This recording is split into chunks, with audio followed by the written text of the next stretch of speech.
얼마 전 12월 3일 한국에서 1년 전 그날 비상계엄이 발생했죠. 이미 한국 분들은 1980년에 한 번 겪었었죠. 그 아픔. 그런데 한국 국민들 정말 대단하세요. 저 TV로 봤는데 너무나 슬기롭게 위기를 잘 넘기신 거 진짜 대단해요. 이 비상계엄이라는 거 전 세계적으로 유래가 많아요. 오늘은 최근에 한국의 탱크 같은 무기 많이 구매한 나라 아시죠? 폴란드. 그 폴란드에서 1981년 12월 13일에 발생한 사건? 새벽에 아무 예고 없이 탱크가 거리에 나타났습니다. 전화선이 끊겼고 국경이 봉쇄됐어요. 바로 비상계엄령. 그것도 평화로운 일요일 새벽에 말이죠. 당시 한국은요, 1980년 5.18 광주 민주화 운동이 있은 지 2년 반 후였습니다. 전두환 정권이 계엄령을 해제한 지 얼마 안 됐을 때죠. 오늘 들려드릴 이야기는 폴란드의 한 평범한 노동자입니다. 정치에 관심도 없고 그저 가족과 평화롭게 살고 싶었던 남자. 하지만 역사는 그를 가만두지 않았습니다. 비상계엄이라는 게 한 사람의 인생을 성두리째 어떻게 빼앗아갔는지 지금부터 안드레이 코발스키의 이야기를 들려드리겠습니다. 제 이름은 안드레이 코발스키입니다. 1981년에 폴란드, 저는 그단스크 조선소에서 일하는 기술자였습니다. 평범한 노동자였죠. 아침 6시면 어김없이 일어나 공장으로 향했습니다. 겨울이면 새벽 안개가 항구를 뒤덮었어요. 차가운 발대의 바람이 얼굴을 때렸지만 저는 괜찮았습니다. 일이 있었고 가족이 있었고 집이 있었으니까요. 당시 폴란드는요, 소련의 위성국가였습니다. 공산당이 모든 걸 통제했죠. 하지만 저는 신경 쓰지 않았어요. 정치는 멀리 바르샤바에 있는 사람들이나 하는 거라고 생각했습니다. 제 일은 배를 만드는 것, 그뿐이었어요. 아침마다 아내가 빵을 구웠습니다. 호밀빵이었죠. 따뜻한 빵 냄새가 집안을 가득 채웠어요. 아들 야쿠브는 10살이었습니다. 학교 가기 전에 제 손을 잡고 물었습니다. 아빠, 오늘도 큰 배 만들어? 그럼 아빠가 만든 배는 세상에서 제일 튼튼하단다. 저는 그 아이의 머리를 쓰다듬으며 출근했습니다. 그때는 몰랐어요. 그게 우리의 마지막 평범한 아침이 될 줄은. 조선사로 가는 길에 동료 스타니스와프를 만났습니다. 안드레이, 요즘 연대 노조 얘기 들었어? 관심 없네. 나는 정치 안 해. 저는 그렇게 대답했습니다. 정치는 멀리 있어야 편하다고 생각했거든요. 1980년부터 폴란드에서는 연대 노조라는 게 생겼습니다. 레흐 바웬사라는 조선소 노동자가 만든 자유노조였죠. 당시 공산당 정부는 노조를 인정하지 않았어요. 하지만 1980년 여름 그단스크 노선소에서 파업이 이뤄졌습니다. 수천 명의 노동자들이 조선소를 점거했어요. 우리에게도 권리가 있다. 정부는 결국 굴복했습니다. 동유럽 최초로 자유노조가 합법화되지요. 하지만 저는 가입하지 않았어요. 노조? 그게 뭐가 바뀌겠어. 결국 정부가 이기는 거야. 저는 그렇게 생각했습니다. 침묵하고 고개 숙이고 조용히 살면 된다고 믿었어요. 지금 생각하면 제가 얼마나 순진한지 모르겠습니다. 1581년 12월 13일 일요일 새벽이었습니다. 저는 라디오 소리에 잠에서 깼어요. 평소에는 라디오를 켜놓지 않는데 그날따라 이상하게 정적이 흐르다가 갑자기 방송이 나왔습니다. 국민 여러분, 이것은 긴급 방송입니다. 폴란드 인민공화국 급가평회는 국가 비상계엄령을 선포합니다. 뭐라고요? 계엄령? 저는 침대에서 벌떡 일어났습니다. 아내도 깼어요. 여보, 무슨 일이야? 모르겠어. 계엄령이래. 우리는 라디오에 귀를 기울였습니다. 모든 공공장소 집회 금지, 통행 금지, 오후 10시부터 오전 6시까지, 전화선 차단, 국경 봉쇄, 창밖을 내다봤습니다. 아직 어두웠어요. 하지만 멀리서 이상한 소리가 들렸습니다. 덜컹덜컹하면서 쇠가 긁히는 소리. 저는 창문을 열었습니다. 추운 겨울바람이 얼굴을 때렸습니다. 그리고 봤습니다. 거리 끝에서 무언가 다가오고 있었어요. 탱크였습니다. 군용 장박차들이 거리를 지나가고 있었어요. 폴란드 군대였습니다. 우리를 향해. 이럴 수가. 저는 중얼거렸습니다. 아내가 제 팔을 잡았어요. 여보, 무슨 일이야? 전쟁이라도 난 거야? 아니야. 우리를 향해 총을 겨누는 거야. 그때 깨달았습니다. 이건 외부의 적이 아니라는 걸. 우리 정부가 우리를 향해 군대를 풀어놓는 거였습니다. 당시 폴란드 상황을 설명해 드릴게요. 1980년 연대 노조가 합법화된 후 1년 동안 1,000만 명이 가입했습니다. 폴란드 인구의 4분의 1이요. 정부는 두려웠죠. 사람들이 힘을 가지는 것을. 소련도 압박했습니다. 폴란드를 통제하지 못하면 우리가 개입하겠다. 1981년 내내 긴장이 고조됐어요. 그리고 12월 13일 보이치의 흐야루젤스키 장군이 결정을 내렸습니다. 계엄령, 한국으로 치면요, 1980년 5.18 광주 직전의 상황과 비슷했습니다. 신군부가 권력을 잡고 민주화를 요구하는 목소리를 짓밟으려 했던 때 말이죠. 하지만 저는 그때 역사를 몰랐습니다. 저는 그저 겁에 질린 남편이자 아버지였을 뿐이에요. 아침 7시 저는 출근하려고 집을 나섰습니다. 하지만 거리가 달랐어요. 군인들이 곳곳에 서 있었습니다. 자동소총을 든 채로요. 신분증 보여주세요. 저는 놀라 주머니를 뒤졌습니다. 저 그냥 출근하는 사람인데요. 신분증. 군인의 목소리는 차가웠습니다. 저는 신분증을 꺼내 보여줬어요.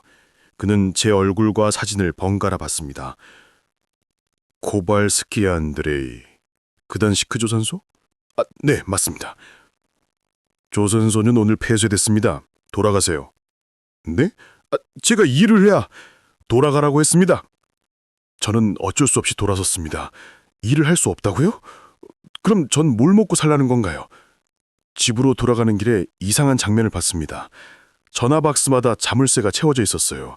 우체국도 문이 닫혀 있었습니다. 신문 가판대도 비어 있었죠. 거리는 통 비어 있었습니다. 사람들이 다 어디 갔을까요? 집으로 돌아오니 아내가 울고 있었습니다. 여보, 내 언니한테 전화가 안 돼. 전화선이 끊긴 거야. 도대체 왜 이러는 거야? 저도 모르겠었습니다. 아들 야쿠브가 물었어요. 아빠, 오늘 왜 학교 안 가? 오늘은 쉬는 날이야. 거짓말이었습니다. 학교도 문을 닫았어요. 모든 게 멈췄습니다. 마치 나라 전체가 얼어붙은 것 같았어요. 며칠이 지났습니다. 식량이 떨어지기 시작했어요. 저는 빵을 사러 가게에 갔습니다. 하지만 가게 앞에 긴 줄이 서 있었어요. 왜 이렇게 줄이 길어? 배급제야. 신분증 보여줘야 빵 한 개 받을 수 있어. 배급제라고요? 저는 3시간을 기다렸습니다. 추운 겨울 날씨에 떨면서요. 드디어 제 차례가 왔을 때 점원이 말했습니다. 오늘 빵 다 떨어졌어요. 네? 그럼 뭘 먹으라고요? 내일 다시 오세요. 저는 빈손으로 집에 돌아갔습니다. 아내는 말없이 어제 남은 감자로 저녁을 준비했어요. 야쿠브는 물었습니다. 아빠, 왜 빵이 없어? 저는 대답할 수 없었습니다. 열흘쯤 지났을 때였습니다. 이웃집 요제프 아저씨가 사라졌어요. 새벽에 군인들이 와서 데려갔다고 했습니다. 왜요? 요제프 아저씨가 뭘 잘못했어요? 연대노조 회원이었대. 그게 뭐가 잘못이에요? 지금은 그게 범죄야. 범죄라고요? 노조에 가입한 게 범죄라고요? 저는 이해할 수 없었습니다. 며칠 후 조선수 동료 마렉도 사라졌습니다. 그 다음 주에는 옆 동네 선생님이 사라졌어요. 하나 둘씩 사람들이 사라지기 시작했습니다. 아무 설명도 없이 그냥 사라졌습니다. 저는 두려웠어요. 다음은 제가 아닐까. 저는 노조에 가입하지 않았지만 그게 중요할까요?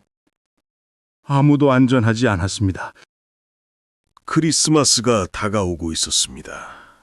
하지만 거리에는 캐럴이 없었어요. 조명도 없었습니다. 그저 군인들과 탱크만 있을 뿐이었지요. 12월 말 조선소가 다시 문을 열었습니다. 하지만 분위기가 완전히 달랐어요. 출입구마다 군인들이 검문을 했습니다. 작업장에 들어가면 감시자들이 서 있었어요. 우리는 말을 할 수 없었습니다. 그저 일만 할 뿐이었지요. 점심시간에 스타니스와프가 제게 다가왔습니다. 안드레이, 우리 뭔가 해야 하지 않겠어? 뭘? 저항이라도, 파업이라도. 저는 주위를 둘러봤습니다. 감시자가 우리를 보고 있었어요. 정신 나갔어? 지금 그런 소리 하면 끌려가? 스타니스와프는 포기하지 않았습니다. 안드레이, 우리가 아무것도 안 하면 이게 영원히 계속될 거야. 그래도 목숨은 부지해야지. 목숨만 부지하는 게 사는 거야? 저는 대답할 수 없었습니다. 며칠 후 스타니스와프가 체포됐습니다. 지하 유인물을 나눠줬다는 이유였어요. 연대 노조 소직티였죠. 그가 끌려가는 걸 봤습니다. 군인 2명이 그의 팔을 접고 끌고 갔어요. 스타니스와프는 뒤돌아봤습니다. 저를 봤어요. 그의 눈빛이 묻고 있었습니다. 너는 왜 가만히 있어? 저는 고개를 돌렸습니다. 볼 수 없었어요. 부끄러웠습니다. 하지만 두려웠어요. 제 가족을 생각했습니다. 제가 끌려가면 아내와 아들은 어떻게 되나요? 그날 밤 집에 돌아왔습니다. 야쿠부가 물었어요. 아빠, 오늘 조선소에서 사람들이 끌려갔다며? 누가 말해줬을까요? 아이들은 다 아는 모양입니다. 그랬다는구나. 왜 끌려갔어? 잘못해서. 뭘 잘못했는데? 저는 대답할 수 없었습니다. 무슨 말을 해야 할까요? 노조에 가입한 게 잘못이라고? 자유를 원한 게 잘못이라고? 야쿠보는 다시 물었습니다. 아빠는 왜 아무 말도 안 해? 그 질문이 제 가슴을 찔렀습니다. 왜 아무 말도 안 하냐고요? 왜 가만히 있냐고요? 그날 밤은 잠을 잘 수 없었습니다. 스타니스와프의 눈빛이 계속 떠올랐어요. 야쿠브의 질문조요. 저는 무엇을 하고 있는 걸까요? 계엄령이 선포된 지 한 달이 지났어요. 상황은 나아지지 않았습니다. 오히려 더 나빠졌죠. 통행금지는 계속됐고 식량 배급도 계속됐습니다. 사람들은 계속 사라졌어요. 어느 날 저녁 조선소에서 한 남자가 저를 찾아왔습니다. 코발스키 씨? 네, 누구? 저는 연대 노조 지하 조직입니다. 스타니스와프가 당신을 믿을 수 있다고 했어요. 저를요? 우리는 유인물을 인쇄해야 합니다. 당신 집 지하실을 좀 빌려줄 수 있나요? 저는 당황했습니다. 제 집에서 불법 인쇄물이요? 죄송하지만 저는 가족이 있어서 다른 사람들도 모두 가족이 있습니다. 하지만 우리가 아무것도 안 하면 앞으로 우리 아이들은 어떻게 되겠습니까? 저는 거절했습니다. 그 남자는 실망한 표정으로 떠났어요. 하지만 저는 안 되었습니다. 잘했어. 가족을 지켜야 해. 하지만 아내 카타지나가 물었습니다. 여보, 방금 누가 왔어? 아무도 아니야. 거짓말하지 마. 나 다 들었어. 저는 아내에게 사실대로 말했습니다. 연대 노조 사람이 왔고 거절했다고요. 아내는 한숨을 쉬었습니다. 잘했어, 여보. 우리 조용히 살자. 제발. 저도 그러고 싶었어요. 정말로요. 하지만 며칠 후 조선소가 또 봉쇄됐습니다. 이번에는 영구적으로요. 조선소는 대쇄됩니다. 모든 노동자는 재심사를 거쳐 재배치될 것입니다.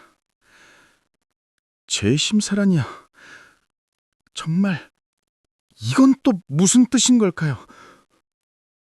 일주일 후 편지가 왔습니다. 공식 통지서였어요. 코발스키 안드레이, 당신은 국가 안보에 위협이 되는 인물로 분류되었습니다. 즉시 관할 경찰서에 출두하시오. 위협이라고요? 제가요? 저는 아무것도 하지 않았는데요. 아내가 편지를 보더니 울기 시작했습니다. 왜? 도대체 왜 우리한테 이러는 거야? 당신은 아무것도 안 했잖아. 나도 모르겠어. 뭔가 잘못된 것 같아. 여보, 출두하지 마. 우리 도망가자. 어디로? 국경이 다 봉쇄됐는데. 우리는 선택지가 없었습니다. 저는 다음날 경찰서에 가야 했어요. 하지만 저는 알고 있었습니다. 가면 돌아오지 못할 수도 있다는 걸. 그날 밤 야쿠브를 꼭 안았습니다. 아빠, 어디 가? 어디 잠깐 다녀올게. 언제 와? 빨리 올 거지? 금방 올 거야. 1982년 2월 3일 아침. 저는 경찰서 앞에 섰습니다. 문을 밀고 들어갔어요. 저 코발스키 안드레이입니다. 통지서를 받았습니다. 경찰관이 저를 봤습니다. 무표정했어요. 저쪽으로 가세요. 복도를 따라 걸어갔습니다. 다른 사람들도 있었어요. 모두 같은 통지서를 받고 온 사람들이었죠. 우리는 한 방으로 들어갔습니다. 책상 뒤에 한 남자가 앉아 있었어요. 군복을 입고 있었습니다. 코발스키 안드레이? 네? 네. 당신은 반국가 활동 혐의로 체포됩니다. 뭐라고요? 저는 아무것도. 손 내밀어. 어허. 손 내밀라고. 수갑이 제 손목에 채워졌습니다. 차가웠어요. 쇠가 살을 파고드는 것 같았습니다. 저는 번호표를 받았어요. 8247번. 저는 더 이상 안드레이가 아니었습니다. 그냥 번호였어요. 트럭에 실렸습니다. 다른 사람들도 함께요. 우리는 어디로 가는 걸까요? 1시간쯤 달렸을 때 트럭이 멈췄습니다. 문이 열렸어요. 눈부신 햇살이 쏟아졌습니다. 모두 내려! 우리는 줄지어 내렸습니다. 거기는 수용소였습니다. 철조망이 둘러쳐진 큰 건물이었어요. 군인들이 자동소총을 들고 서 있었습니다. 앞으로! 앞으로 가! 우리는 건물 안으로 들어갔습니다. 긴 복도, 양쪽에 독방들이 줄지어 있었어요. 8247번 12호실. 문이 열렸습니다. 좁은 방이었어요. 침대 하나, 변기 하나, 그게 전부였습니다. 문이 닫혔어요.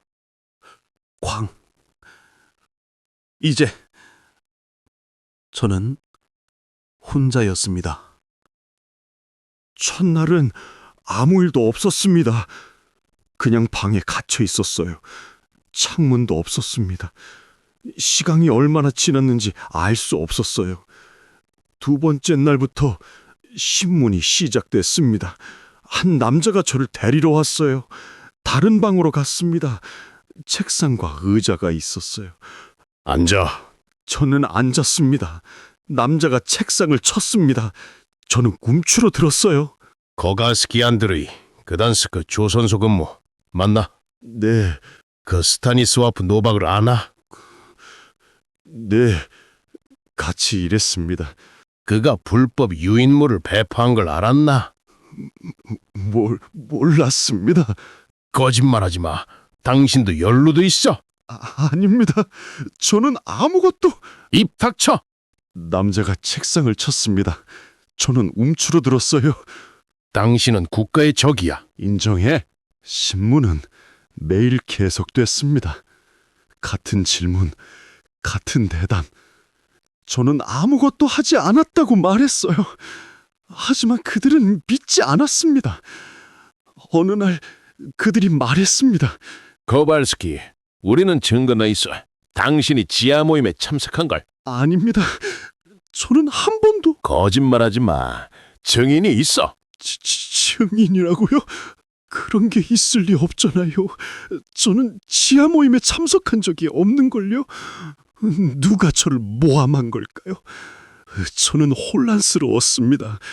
무엇이 진실이고 무엇이 거짓인지 알 수 없었어요. 매일 밤 저는 침대에 누워 생각했습니다. 가족은 괜찮을까? 야쿠브는 학교에 가고 있을까? 아내는 먹을 것이 있을까? 하지만 알 수 없었습니다. 소식이 없었어요. 저는 세상에서 사라진 것처럼 느껴졌습니다. 그 시간 제 아내 카타지나는 혼자 남겨졌습니다. 남편이 어디 있는지도 몰랐어요. 살아 있는지도 몰랐습니다. 그녀는 매일 경찰서에 갔답니다. 혹시 제 남편 코발스키 안드레이가 어디 있나요? 모릅니다. 언제 돌아오나요? 모른다니까. 몰라요. 최소한 살아있는지만이라도 알려주세요. 제발요. 아내는 경찰관의 바짓가랑이를 잡고 매달렸습니다. 돌아온 건 싸늘한 비웃음뿐이었죠. 이봐 아줌마, 여기서 더 소란 피우면 당신도 저 안으로 쳐놓을 거야. 애 새끼 혼자 두고 싶지 않으면 썩 꺼져! 그 말에 아내는 숨을 멈췄습니다. 내 아들 야쿠브. 아이 생각에 정신이 번쩍 든 거죠. 경찰서 밖으로 내동댕이 쳐진 아내는 논밭에 한참을 서 있었습니다. 울고 싶어도 소리내어 울 수 없었습니다. 자신이 무너지면 아이는 정말 고아가 되니까요. 아내는 퉁퉁 부은 눈을 차가운 눈으로 문지르고 억지로 입꼬리를 올리며 집으로 향했습니다. 현관문을 열 때 아내가 느꼈을 그 끔찍한 공포와 외로움, 저는 감히 상상조차 하기 힘듭니다. 아내는 시장에 가는 것조차 전쟁이었습니다. 남편이 반국가 사범으로 잡혀갔다는 소문은 잉크보다 빨리 퍼졌거든요. 빵가게 주인은 아내의 눈을 피했습니다. 부인, 빵이 다 떨어졌어요. 뻔한 거짓말이었죠. 뒤에 선 사람에게는 빵을 줬으니까요. 이웃들은 우리 집 현관문만 열려도 황급히 커튼을 쳤습니다. 아내는 혼자였습니다. 가지고 있던 가구들을 하나씩 팔아야 했습니다. 라디오를 팔고 제 겨울 코트를 팔고 나중에는 결혼 반지까지 만지작거렸다고 해요. 밤마다 아내는 텅 빈 제자리를 쓰다듬으며 중얼거렸답니다. 안드레이, 살아만 있어. 제발 숨만이라도 쉬고 있어. 그 차가운 방에서 아내가 흘린 눈물이 아마 발트에보다 깊었을 겁니다. 가장 가슴 아픈 건 아들 야쿠브였습니다. 10살짜리 아이가 너무 빨리 어른이 되어버렸어요. 예전엔 아빠, 언제 와? 라고 묻던 아이가 어느 순간부터 입을 다물었습니다. 엄마가 울면 조용히 다가와서 휴지를 건네고 배고프다는 투정 한 번 부리지 않았죠. 학교에서도 야쿠브는 반동분자의 아들이라며 따돌림을 당했습니다. 아이들이 돌을 던져도 야쿠브는 도망치지 않고 그냥 맞았다고 해요. 나중에 아내가 물었답니다. 왜 도망 안 갔어? 아이가 뭐라 그랬는지 아십니까? 내가 도망가면 아빠가 겁쟁이가 되는 거잖아. 그 말을 전해 들었을 때 감옥에 있던 저는 혀를 깨물고 죽고 싶었습니다. 제가 지키려던 가족을 제 침묵이 가장 아프게 찌르고 있었습니다. 1982년 7월 여름이 되어서야 철문이 열렸습니다. 나가. 그게 다였습니다. 재판도 판결도 없었어요. 들어올 때처럼 나갈 때도 이유가 없었습니다. 짐꾸러미 하나 들고 수용소 정문을 나서는데 눈부신 햇살에 눈을 뜰 수가 없더군요. 버스비가 없어 꼬박 하루를 걸어서 집에 갔습니다. 현관문 앞에 섰을 때 손이 너무 떨려 초인종을 누를 수가 없었습니다. 문이 열리고 아내가 나왔습니다. 5개월 만에 보는 아내는 10년은 늙어 보였어요.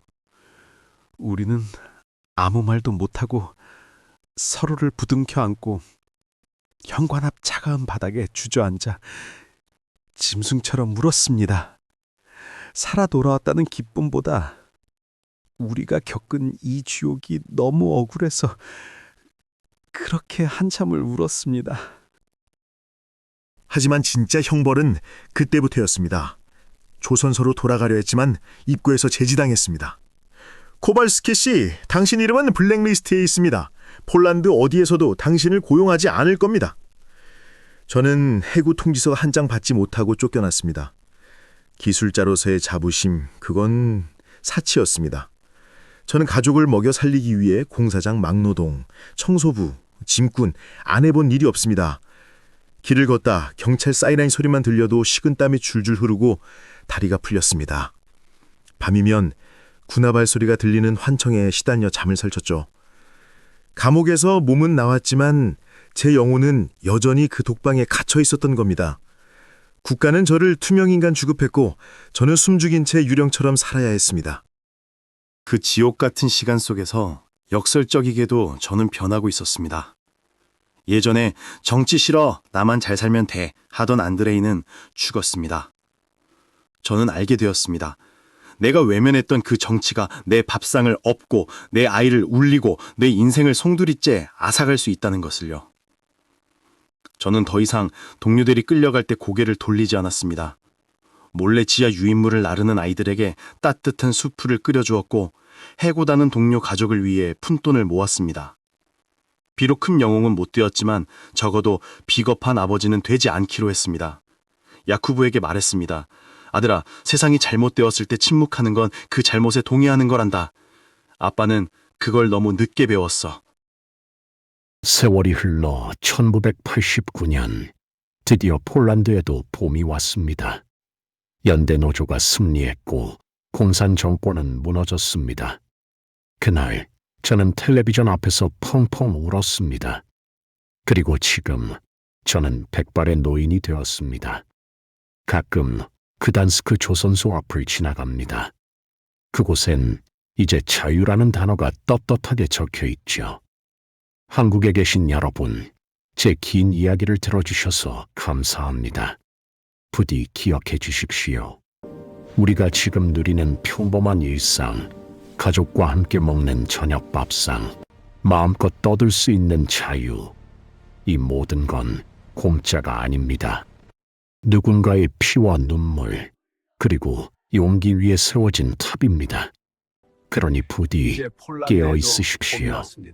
당신의 평화를 지키는 건 바로 당신의 눈과 귀, 그리고 목소리니까요.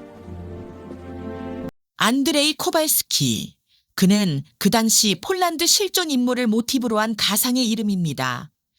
당시 폴란드에 살았던 수천 수만 명의 안드레이를 대변합니다. 1981년의 계엄령은 폴란드 현대사에서 가장 어두운 밤이었습니다.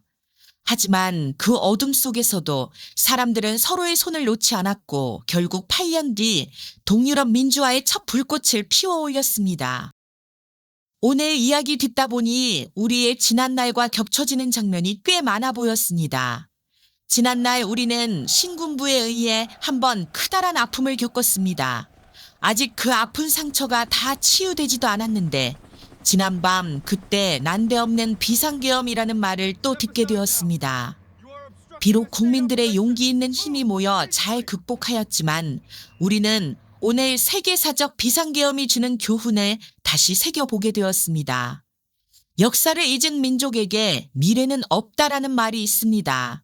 다시는 비극적인 역사가 반복되지 않길 바라면서 인사드립니다. 감사합니다. 역사적으로 봤을 때 전 세계 어디에도 비상계엄이 성공한 적이 없습니다. 역사를 잊은 민족에게 미래는 없습니다. 인사드립니다. 감사합니다.